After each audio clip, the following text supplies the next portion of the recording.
Hi, my name's Frank Smith from LSH Auto. I'm here today with Aaron and Chris from Speedy Services. We're here to discuss EV vehicles and what it means to their business. I know you've changed totally the way you look at your vehicles now, Aaron. You've actually set up a separate department, no, not within your department, but you set up a department to look at your overall carbon footprint. How's that going to work? Yeah, so we've got an ESG director now called Amelia Woodley, who looks at the carbon for the whole business as a whole, and obviously we've set carbon targets that we have to hit. So Amelia's she's gonna look at that as we go through the year and make sure that we're on track. And the biggest part of carbon is road. So we are, as a department, the biggest contributor of our carbon. So it's up to us to do something about it and reduce that if we can. Yeah. The only way to do that is most probably to reduce the CO2, of course, and then because as everyone knows, realistically, if you drive a diesel, people just look, oh, dirty diesel, but realistically, I mean, Euro 6 engines are most probably the best they're going to get. But realistically, from your point of view, the only way to reduce your carbon footprint is to go for plug-in hybrids or full electric vehicles. Yeah, I mean, we can do that in our cars, but in commercials, it's a bit difficult.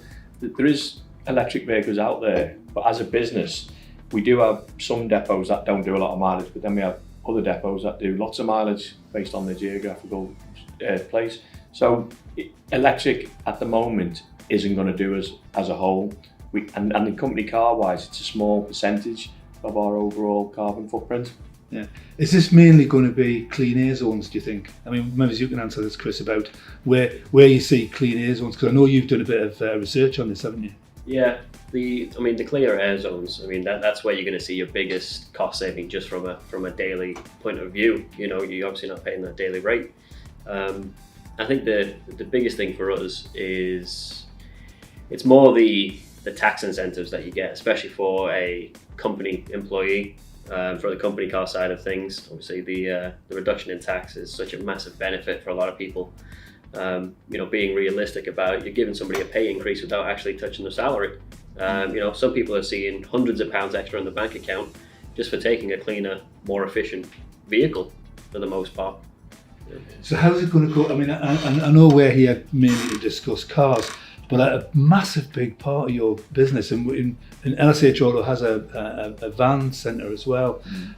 How do you see that moving forward? Because I know you were looking at electric vehicles for your larger vehicles as well, weren't you?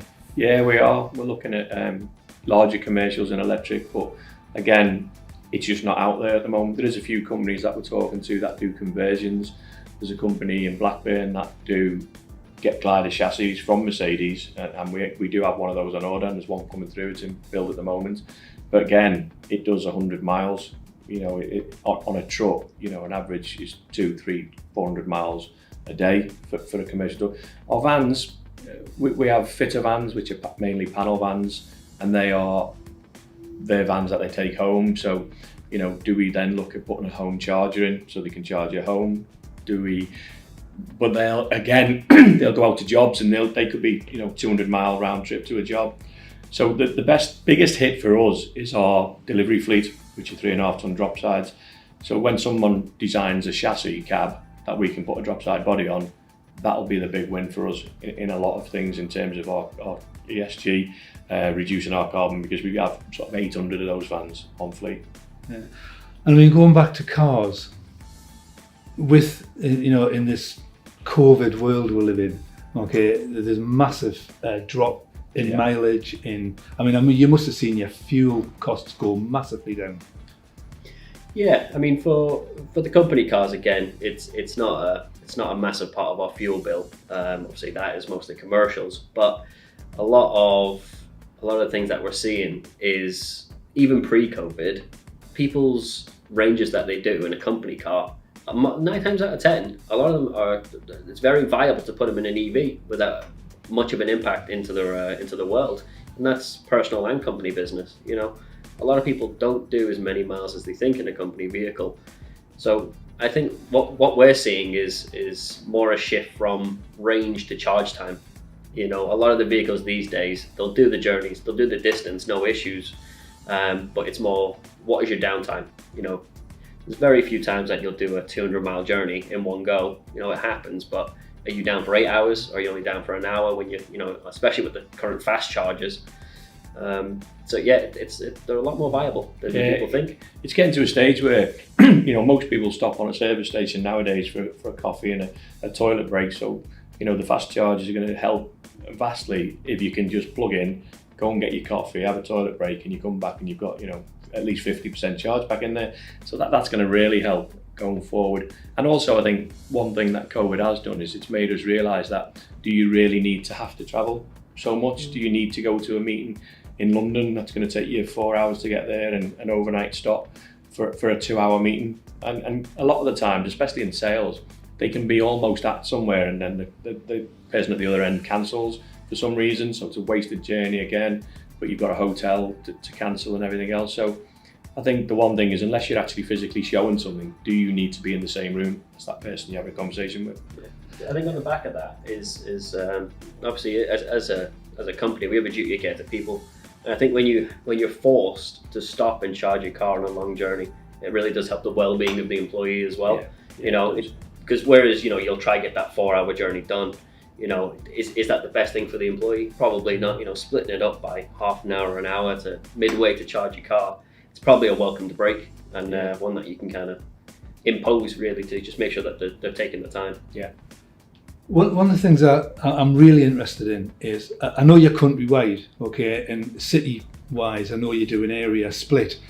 How does it affect you in more rural areas? Because, especially if you're in a full electric or a partial electric vehicle, how's that going to affect getting to parts of this country that are fairly quite inaccessible? If you go to Devon, some of those roads and they're tiny, yeah, and there's no infrastructure for charging. How are you going to cope with that? This is the big problem, and this is why we as a business can't go fully electric no matter what, because you do have those areas where you just can't possibly pull up and charge until the infrastructure is there, that every service station or every petrol station has some sort of way of either charging, or even if we went to hydrogen, you can fill up with hydrogen. It's never going to happen. Yeah, I think a lot of things, especially if you're from that region, not so much if you're traveling, but if you're from that region, even at a home, or maybe flats, even the 3-pin chargers, they are a viable option in some situations. More for the plugins, but again, the EVs, you can put a bit of charge to get to a fast charger, and the charging points are coming up at an alarming rate. There's few parts of the UK these days that there isn't a charger of some sort, a public one, somewhere nearby. But there is still places. Yeah, the issue you've got is if you've got people who live in terraced houses like myself, or you've got people who live in apartments, how do they charge the vehicle? Our ESG director, for instance, lives in an apartment. So where does she charge? So once we put that infrastructure into street lighting, which I believe is coming, that will help massively in making people's decision to go electric rather than hybrid even. Yeah, I don't know if you're aware, but Mercedes, so your guys can see if their journeys are EQ ready, if you like, or electric ready. They do an app called Mercedes-Benz Range, and what it does is it measures all the mileage you do and every trip. So currently on mine, it says I'm 88% ready, okay, to go electric. I think the 12% was, I recently went on holiday to Somerset, and that was the 12% of the travel that it didn't actually cover. But given the fact that I live in the Manchester area and I travel to Stockport, if I only did that journey for a month or even for a couple of weeks, it tells me that I'm 100% ready. Okay, so if your guys wanted to download something like that, there's other apps as well, and there's other apps that give you an idea of where all the public charging is. Recently I went to Bath, and it was strange because there was a load of terraced housing, right? And you know how Bath is sort of Edwardian.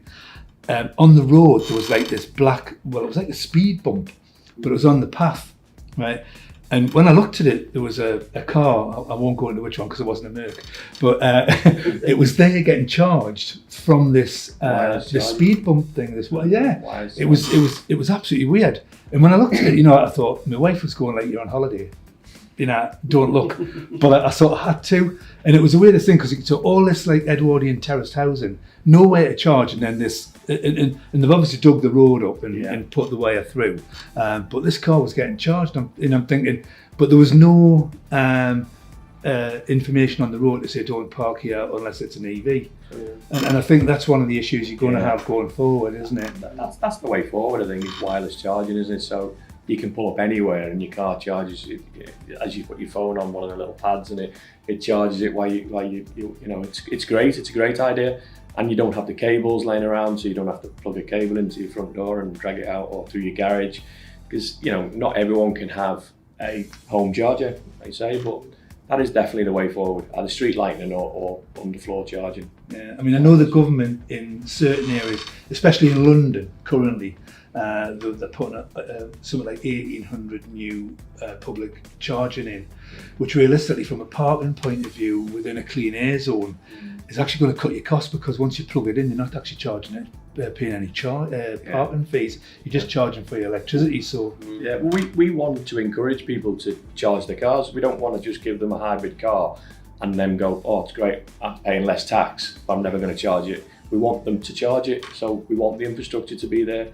I mean, like I say, I lived in a terraced house, but if I come here every day, I will be looking to get an electric car rather than a hybrid, because the mileage range, that means I'll only have to charge it 2 3 times. And I don't know whether you've seen when you arrive, but we are having chargers fitted at the moment, and they'll be ready in 2 weeks. Right, I've seen your car when I pulled up on charge outside. How are you going to maintain that standard with your staff though? Because realistically, you're here or you're working from home possibly. Okay, they're out visiting customers, right? You don't know if they're actually charging that. How do you now put in place a system that benefits the company and benefits them and makes them want to charge? I think a lot of it is it's a culture change, if anything. We have a lot of people in the business that I'll use the term are afraid of EV and plugins, and they don't know how they work. We've had a lot of people come up to us and say, especially with the plugins, well, what happens if I run out of electric? Nothing. The engine kicks in. Or do I have to press a button? Do I have to do anything with the car to swap it from over? No, the car's smart enough. It'll do whatever's most efficient. Just drive, and when you can, make sure that you plug it in. Because again, more so from the tax point of view, obviously you get a big saving from that, but you get a big saving from the fuel. Just from a fuel point of view, you get a big saving if you're religious in plugging it in. And we have employees in the company that are getting around 19 miles per gallon. Wow! And they've driven 4,000 miles already, with our new company car list.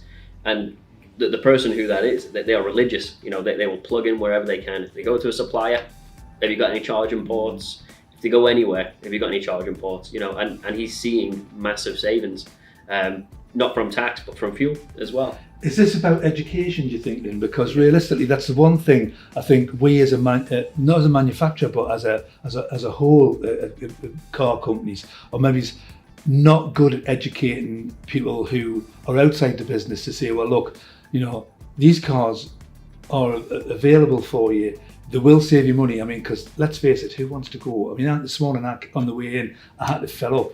Right, and I used some gloves, but I still, my hands, you could still smell a diesel on your hands. Yeah. And now all that's going to go away, isn't it? Yeah. But from an education point of view, I think people are still not getting as much information as they want, or they're not asking for it. So we haven't got the ability to actually give it to them. You've got the old school as well that have always driven a gearbox, don't want to drive an automatic, and electric cars are all automatic, as we know. And just trying to get them to say, sit in the car and try it. And they're just scared, aren't they? They just want to drive a car that's got a gearbox, because they think they're in control of it. And there's a lot of that, but there's also a lot of the education in terms of you're not going to break down. As long as you charge it, it is going to do what you want it to do. And just plan your journeys better. Don't let it go to 20% full and then think, I've got to go to London tomorrow. Plan it better, and it is all just education. Yeah. And we've seen that ourselves. When we've this year, obviously, we've been a lot more hands-on, trying to be, more aggressive, pushing our ESG standards. We've been more aggressive with it. And we're getting more people into these vehicles, you know, even just as a demonstration, you know, and it's good to sit with somebody and go, here's the vehicle, here's what it can do, you know, here's how you charge it. You know, it could be something as simple as that, just how do you charge it? I'd like to thank Aaron and Chris for joining us today. We hope you enjoyed our second ever podcast and would love you to get involved in the debate. You can do this by adding any comments or questions in the comments box, and we'll be on hand to answer any of these. Thank you for watching and listening, and we look forward to answering your queries.